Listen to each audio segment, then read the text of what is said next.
कार्यक्रम के प्रायोजक हैं डॉक्टर संजीव कुमार गोधा, श्रुत प्रभावना ट्रस्ट। संगी पंचेंद्रिय और असंगी पंचेंद्रिय, बस पंचेंद्रिय के 6 कौन से निकलेंगे? संगी के 3 पर्याप्त अपर्याप्त निर्वृत्त पर्याप्त और असंगी के 3 पर्याप्त अपर्याप्त निर्वृत्त पर्याप्त। ये 6 निकाल लिए अपन ने 57 में से, तो 51 हो गए। 42 + 9 कर दिए थे अभी अपन ने, वही तो हो गए। 42 + 9 51 शेष बचते हैं। अब और बतलाते हैं, 51 तो हो गए ये, यहाँ तक की चर्चा, विकलित त्रयों तक की चर्चा। अब कर्म भूमि में होने वाले त्रियंचों के 3 भेद हैं, जलचर, थलचर, नभचर। ये तीनों ही त्रियंच संगी और असंगी होते हैं, तो 6 हो गए। तथा गर्भज और समूर्चन होते हैं, तो 12 हो गए। ठीक है, परंतु गर्भजों में पर्याप्त और निर्वृत्त पर्याप्त ही होते हैं क्या, इसलिए गर्भज के 12 भेद हुए। वापस देखो 12 कैसे कर दिया अपन, ज़्यादा कर रहे थे अपन तो अभी। जलचर, थलचर, नभचर 3, इन तीनों में संगी और असंगी 6 हो गए। फिर पर्याप्त और निर्वृत्त पर्याप्त ये 12 हो गए, तो इसलिए गर्भज के 12। ठीक है, गर्भज के 12 ही तो हैं, गर्भज के 12 भेद। और पर्याप्त, ये क्या कह रहे हैं, निर्वृत्त पर्याप्त, पर्याप्त और लब्ध पर्याप्त 3 भेद होते हैं समूर्चनों में, इसलिए समूर्चनों के होते हैं 18। ये तो अपन ने बता ही दिया, अभी लिखवाए थे आपको। सब मिलकर के कर्म भूमि त्रियंचों के भेद हो गए, ये भी आपको लिखवाया था अभी मैंने। और भोग भूमि में पंचेंद्रिय त्रियंचों के थलचर और नवचर 2 ही भेद होते हैं, और निर्वृत्त पर्याप्त और पर्याप्त होंगे, तो 4 होंगे भोग भूमि त्रियंचों के। ऐसे भोग भूमि त्रियंचों के 4 और कर्म भूमि त्रियंचों के 34 भेदों को मिला देने पर संपूर्ण जीव समास के 85 भेद हो गए। माने जो अभी मैंने चार्ट बना करके आपको बतलाया, आप उसे देखेंगे तो आपको बराबर ये बात समझ में आ जाएगी। देखिए, अब मनुष्य, देव और नारकियों की चर्चा।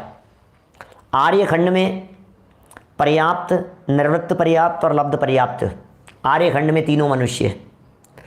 म्लेच्छ खंड में सिर्फ 2, पर्याप्त, निर्वृत्त पर्याप्त। मैंने बताया वो आसान है, उसी तरीके को एक बार सेट करके फिर ये इसमें जो बताया उसको मिलाएंगे ना, तो बराबर बैठ जाएगा वो। आर्यखंड के 3 हो गए, म्लेच्छ खंड के 2 हो गए, भूमि के 2 हो गए और कुभोग भूमि के 2 हो गए, तो मनुष्यों के टोटल हो गए 9। इसी तरह से नारकियों के 2 और देवों के 2, टोटल हो गए 98। भावार्थ लिख रहे हैं, पूर्वोक्त त्रियंचों के 85 भेद, 9 भेद मनुष्यों के, 2 भेद देवों के तथा 2 भेद नारकियों के। इस प्रकार सब मिलाकर जीव समास के अवान्तर भेद 98 होते हैं। ठीक है ना, 98 जीव समास के भेद हो गए। यहाँ तक तो सब बात मैं आपको चार्ट बना करके समझा चुका हूँ, बहुत सरल है, बहुत आसानी से आपको समझ में आ जाएगी। अब अपने को चलना है 406 की तरफ। अब सोच रहे होंगे लोग 406, अच्छा दिल थाम के बैठना पड़ेगा, 406 कैसे करेंगे? बोले चिंता मत करो, अभी हो जाएंगे सब। अभी ये बाएं हाथ का खेल है, दाएं का नहीं, बाएं हाथ का। चलो, एकेंद्रीय की चर्चा, जीव समास के 406 भेद। अब आगे 406 जीव समासों का वर्णन करते हैं।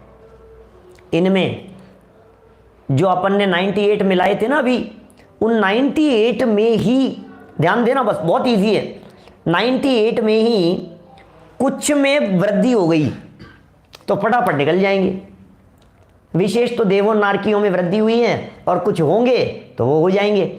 आपको मेरे कहे अनुसार चार्ट बना लेना है, बस। आपने यदि मेरे कहे अनुसार चार्ट बना लिया तो सब कुछ आपको आसान दिखेगा। तो सबसे पहले एकेंद्रीय के 72, अभी तक एकेंद्रीय के हो रहे थे 42, अब यहाँ एकेंद्रीय के हो गए 72। इसका मतलब 30 तो बढ़ा दिए हैं एकेंद्रियों में। ऐसे ही लगा लेंगे ना अपन, जिस तरह से पढ़ा था अभी उसी तरह से लगा लेते हैं। विकलित त्रय के पहले कितने पढ़े थे 98 में? 9, यहाँ भी 9 ही हैं। कर्म भूमि त्रियंच के कितने पड़े थे? 30, यहां भी 30 ही है। तो भोग भूमि त्रियंच के कितने पड़े थे अपन ने? 4, यहां हो गए 12। क्या इसका मतलब एकेंद्रियों में 30 बड़े हैं और भोग भूमि त्रियंचों में 8 बड़े हैं, और देवों और नारकियों में बड़े हैं, क्योंकि देवों में 2 थे, यहाँ 172 कर दिए, नारकियों में 2 थे, वहाँ 98 कर दिए, और मनुष्यों में 9 थे, उसके 13 हो गए। बस इतना सा है, इसमें पूरे 406 हो गए। देव और नारकी तो इतने ज़्यादा हो गए, और वो भी ऐसे समझ में आ जाएगा अभी आपको। अभी देखिए 30 कैसे बढ़ गए, माने एकेंद्रियों के 72 कैसे हो गए, वो सुनो। एकेंद्रियों के 72 किस प्रकार से होंगे? अब एकेंद्रिय के, अब प्रथम ही एकेंद्रिय के 72 प्रकार को बतलाते हैं। सुनिए साहब, कोमल पृथ्वी और कठोर पृथ्वी, 2 तरह की पृथ्वी होती है, कोमल पृथ्वी और कठोर पृथ्वी, और वायु, अग्नि, जलकाय, फिर नित्य निगोद और इतर निगोद, टोटल 7 हो गए। ये 7 सूक्ष्म और बादर, जो पहले 6 होते थे, उस 6 की जगह यहाँ पृथ्वी 1 और बढ़ गई तो 7 हो गए। बस इतना सा फर्क हुआ है। तो 7 सूक्ष्म और बादर बोले 14 हो गए। ठीक है, अब प्रत्येक वनस्पति के अंदर कुछ और बढ़ गए, क्योंकि प्रत्येक वनस्पति पहले 2 ही लेते थे अपन, अभी ये लिख रहे हैं तृण, बेल, छोटा वृक्ष, बड़ा वृक्ष और कंदमूल। 5 प्रकार की प्रत्येक वनस्पति है, प्रत्येक वनस्पति के 5 प्रकार। अब ये 5 ही सप्रतिष्ठित और 5 ही अप्रतिष्ठित। इसका मतलब प्रत्येक वनस्पति 10 हो गई, प्रत्येक वनस्पति 10 हो गई, और प्रत्येक वनस्पति को छोड़कर जो भेद थे, प्रत्येक वनस्पति को छोड़कर एकेंद्रियों के, वो 14 हो गए थे। तो 14 पृथ्वी, जल, अग्नि, वायु और साधारण वनस्पति तक 14 है, प्रत्येक वनस्पति के 10, तो 24 हो गए, और 24 पर्याप्त, 24 अपर्याप्त, 24 निर्वृत्त पर्याप्त, टोटल हो गए 72। कितना आसान है। एक इंद्री बनाइए आप तो फटाफट आपको ये सब समझ में आ जाएगी बात। ठीक है ना, माने इसमें सूक्ष्म बादर नहीं होते प्रत्येक वनस्पति में। कुछ ऐसे नियम हैं जो नियम यदि फटाफट ख्याल में हो तो तुरंत ख्याल में आ जाती है बात। यहाँ तक हो गए 72 भेद, भी मिलकर के हो गए 72, तो क्लियर ही हो गई बात है ना। ऊपर के 14 भेद और इन 10 भेदों को मिलाने से 24 भेद हो जाते हैं। उल्लिखित 24 भेदों को पर्याप्त, निर्वृत्त पर्याप्त तथा लब्ध पर्याप्त, इन तीनों से गुणित करने पर एक इंद्रिय के 72 भेद हो जाते हैं। एक इंद्रियों के 72 हो गए। विकलत्रयों के 9, बोले ये तो आपको ही आते हैं, इसमें क्या है। विकलत्रयों के 9 भेद तो आप लोग ही जानते हैं। कैसे विकलत्रय किसे कहते हैं? 2 इंद्रिय, 3 इंद्रिय और 4 इंद्रिय जीवों को विकलत्रय कहते हैं। सभी पर्याप्त होते हैं, सभी निर्वृत्त पर्याप्त भी होते हैं और सभी अपर्याप्त भी हो सकते हैं। 9 भेद हो गए विकलत्रय के। हो गए ना, पढ़ने की जरूरत है क्या?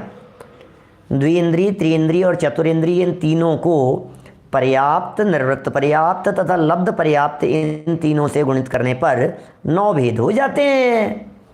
विकलत्रय हो गए।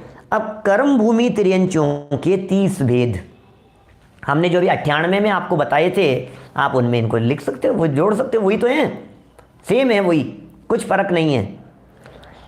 पर्याप्त गर्भज, निर्वृत्त पर्याप्त गर्भज, पर्याप्त समूर्चन, निर्वृत्त पर्याप्त समूर्चन, लब्ध पर्याप्त समूर्चन, 5 हो गए। इन 5 में ही सैनी भी हो सकते हैं और 5 असैनी भी हो सकते हैं, तो 10 हो गए। ये 10 के 10 जलचर भी हो सकते हैं, थलचर भी हो सकते हैं, नवचर भी हो सकते हैं। इस तरह कर्म भूमि तिर्यंचों के 30 भेद हो गए। अब इन सबको भी आप लगा सकते हो। आज की गणित है ये, कल नहीं ये चर्चा चलेगी। कल से तो अपन फिर आ जाएंगे अपने वही चरणानुयोग के ऊपर। कल आप लोगों का माथा ऐसे दर्द नहीं करेगा, फिर आपको कैलकुलेशन नहीं करनी पड़ेगी। आज क्या है साहब, ये मैटर थोड़ा सा जो भी चल रहा है ना, जितना थोड़ी सी जटिलता है, कल तो फिर आप कहेंगे अच्छा ओहो इससे बचना है हमारे को, अच्छा ऐसी हिंसा से बचना है, ये करना है, ये सब इजी हो जाएगा। तो देखिए भोग भूमि त्रियंचों के पहले 4 भेद बतलाए थे, यहाँ 12 भेद कर दिए भाई साहब, ये क्या चक्कर है? पहले 4 भेद बतलाए थे, यहाँ 12 कैसे कर दिए? बोले उत्तम भोग भूमि वाले, मध्यम भोग भूमि वाले और जघन्य भोग भूमि वाले 12 हो गए। उसमें क्या है? उत्तम भोग भूमि में पर्याप्त निर्भर पर्याप्त, मध्यम भोग भूमि पर्याप्त निर्भर पर्याप्त, जघन्य भोग भूमि में पर्याप्त निर्भर पर्याप्त, 12 हो गए ना। उत्तम, मध्यम और जघन्य, और उसमें क्या होते हैं? थलचर और नवचर, 12 भेद हो गए। देखिए भोग भूमि में त्रियंचों के 12 भेद निम्न प्रकार से हैं। भोग भूमि में जलचर नहीं होते, अतः थलचर और नवचर को पर्याप्त और निर्वृत्त पर्याप्त से गुणित करने पर 4 होते हैं। इनको जघन्य, मध्यम और उत्तम, इन तीनों से गुणित करने पर 12 भेद भोग भूमि त्रियंचों के बन जाते हैं। इस तरह भोग भूमि त्रियंचों के 12 हो गए।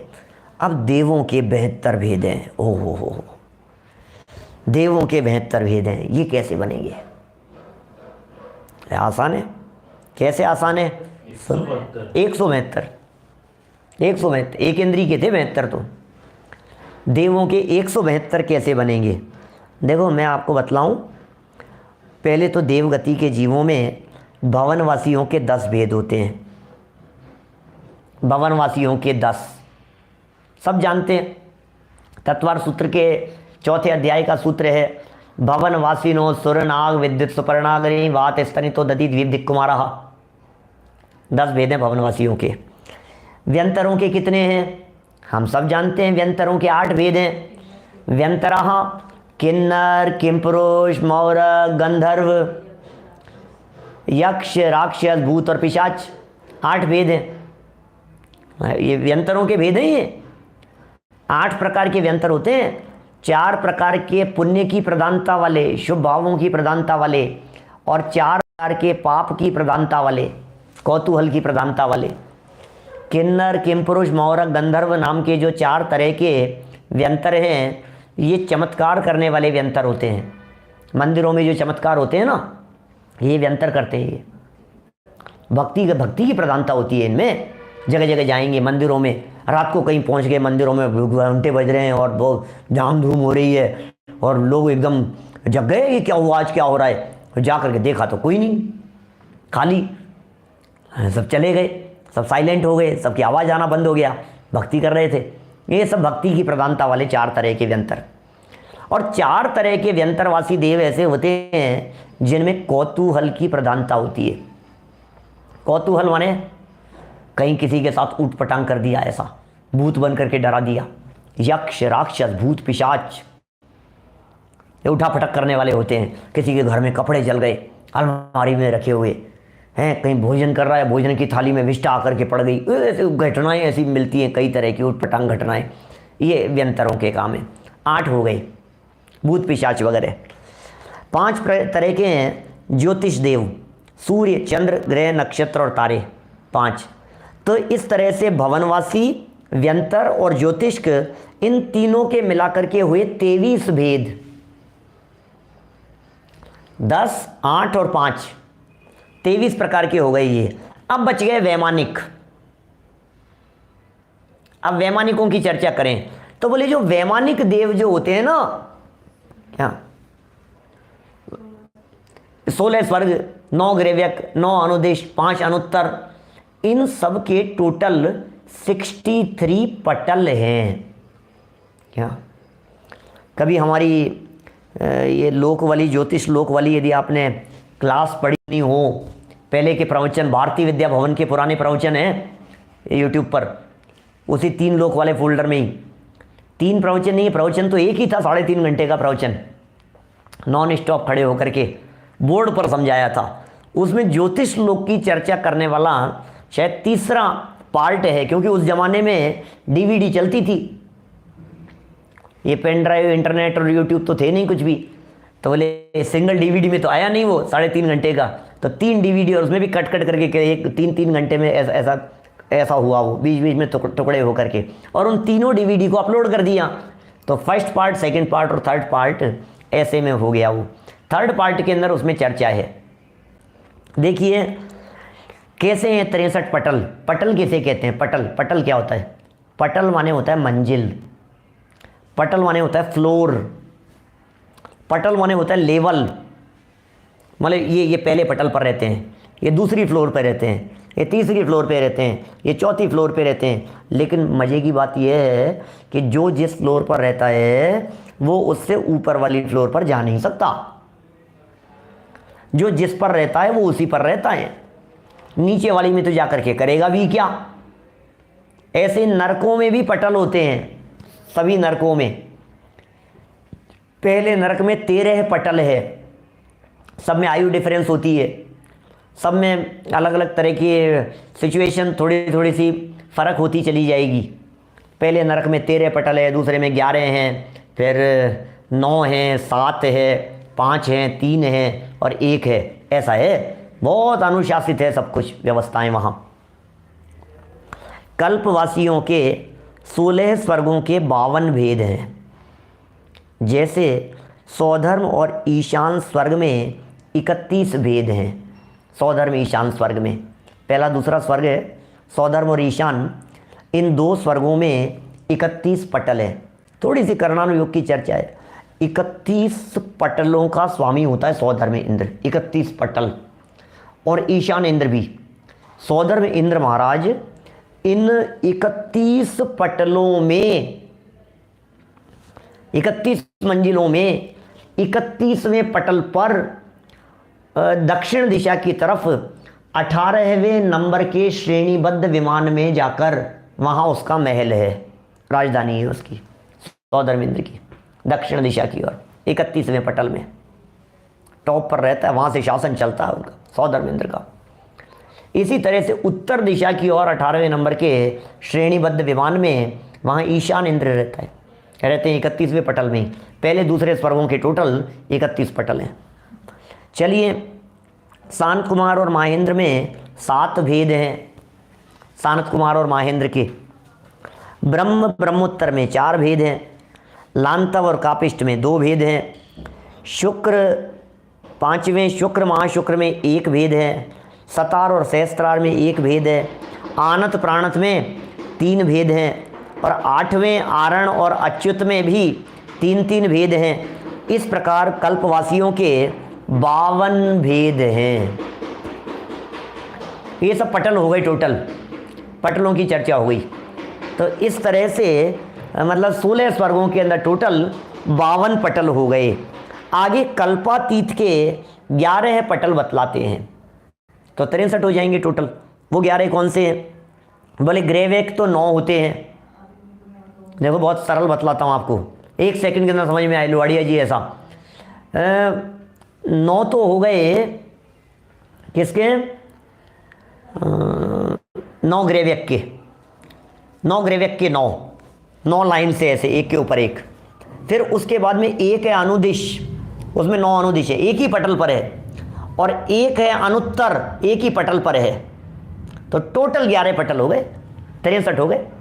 बोलो, ये सब व्यवस्था है। ये यहाँ से पढ़ देता हूँ मैं 63 तक की चर्चा, और 23 पहले बता दिए थे। तो 63 और 23 बोले 86 हो गए। बोले 86 के 86 पर्याप्त भी होते हैं, अपर्याप्त तो होते ही नहीं है। तो 86 पर्याप्त होते हैं, तो इन्हीं 86 पर्याप्त में निर्वृत्त पर्याप्त भी होते हैं। लो बस 86 के डबल कर लो तो 172 हो गए। क्या कुछ भी नहीं है? आपको भवनवासियों के 10 वेद पता है कि हाँ, व्यंतरों के 8 वेद पता है कि हाँ, ज्योतिषियों के 5 वेद पता है कि हाँ। टोटल कितने हो गए? 23। और वैमानिक देवों में 63 पटल होते हैं भाई साहब। बस वैमानिकों में 63 पटल है। उन 63 और 23 86 हो गए, और 86 पर्याप्त और 86 निर्वृत्त पर्याप्त। खत्म हो गया 172 का झगड़ा सबका सब, 1 मिनट के अंदर निपट गया सब। बोलो, 172 देवगति के जीवों में जो पटल होते हैं वे मतलब जो भेद बनते हैं 172 वो कैसे बनेंगे? भवनवासी व्यंतर ज्योतिष्क 23, वैमानिकों के 63 पटल।